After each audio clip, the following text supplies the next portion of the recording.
बहनों और भाइयों को जी न्यूज़ के एडिटर प्रोपराइटर इब्राहिम शेख आपके सामने पेश करते हैं जी न्यूज़ टीवी, खबर और खबर का असर।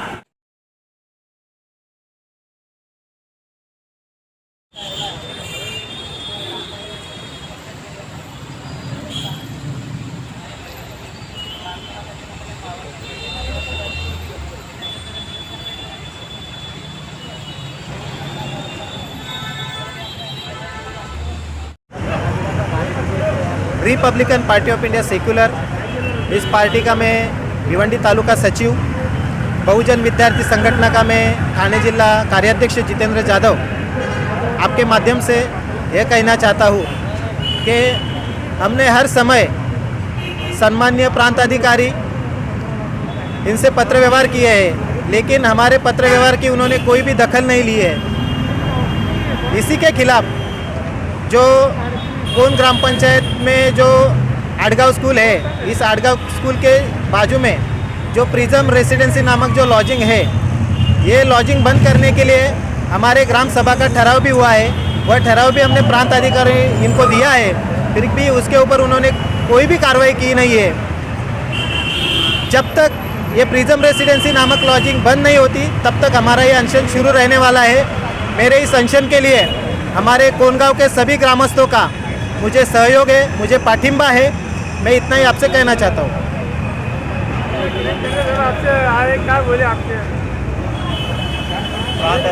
आपसे आगे मिले क्या आश्वासन दिए? किरण चन्ने साहब हमारे मार्गदर्शक नेता है।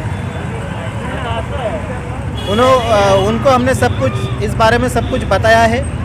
वह प्रांत अधिकारी इनको मिलने वाले, उसके विषय में उनसे चर्चा करके जो कुछ होने वाला है वो हम सब कुछ राइटिंग में लेने वाले हैं, इतना उन्होंने हमसे कहा है।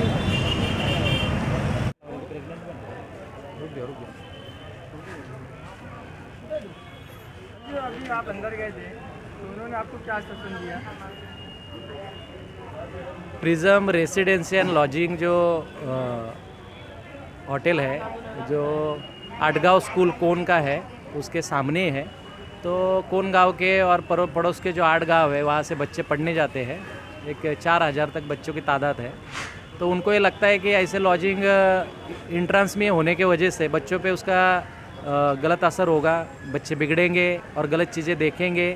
तो ये जायज़ मांग है नागरिकों की कि ऐसी लॉजिंग वहाँ नहीं चलनी चाहिए, स्कूल से दूरी पे रहनी चाहिए। तो ये जायज़ मांग लेकर उन्होंने प्रांत अधिकारी और संबंधित जो डिपार्टमेंट है उनको निवेदन दिया था कोन गाँव के लोगों ने। लेकिन हमारे जो जितेंद्र जाधव करके एक सामाजिक कार्यकर्ता है और आरपीआई सेकुलर के युवा अध्यक्ष हैं, उन्होंने भी लेटर दिया था। जिस तरह से इस प्रश्न के लेकर गंभीरता से अधिकारियों को कार्रवाई करनी चाहिए थी, उस तरह से कार्रवाई नहीं हुई, इसलिए आज वो उपोषण पे बैठे हैं। अभी हम प्रांत से मिलने आए थे, लेकिन उनके जो ऑफिस के सुपरिटेंडेंट ने उनसे बात की। उन्होंने हमको एक शासन का जीआर दिया है और उनका ये कहना है कि लॉजिंग को परवानगी देने की अनुमति एसडीओ ऑफिस को नहीं है। लेकिन मैंने जीआर पढ़ा, उसमें बाकायदा लिखा है कि मुंबई पुलिस अधिनियम 1951 कलम 33 के तहत पुलिस आयुक्त, जिलाधिकारी और पुलिस अधीक्षक इनको लॉजिंग और बोर्डिंग के बारे में और होटल के बारे में और उससे रिलेटेड जो उद्योग है उसके लिए उनको नियमावली तैयार करने का पूरी तरह से अधिकार है। तो हमने उनसे वो कौन सी गाइडलाइन है उसका जायज़ा मांगा, तो उन्होंने कहा कि हमारे पास अभी गाइडलाइन नहीं है। उन्होंने ये भी कहा कि इस संबंध में जो डिपार्टमेंट के लोग हैं, एमआईडीसी रहे, ग्राम पंचायत रहे, पुलिस अधिकारी रहे, सबकी मीटिंग जल्द से जल्द बुलाएंगे। अभी प्रांत अधिकारी फ़िलहाल नहीं है, तो हमने उनसे मांग की कि हमको एक गाइडलाइन दी जाए।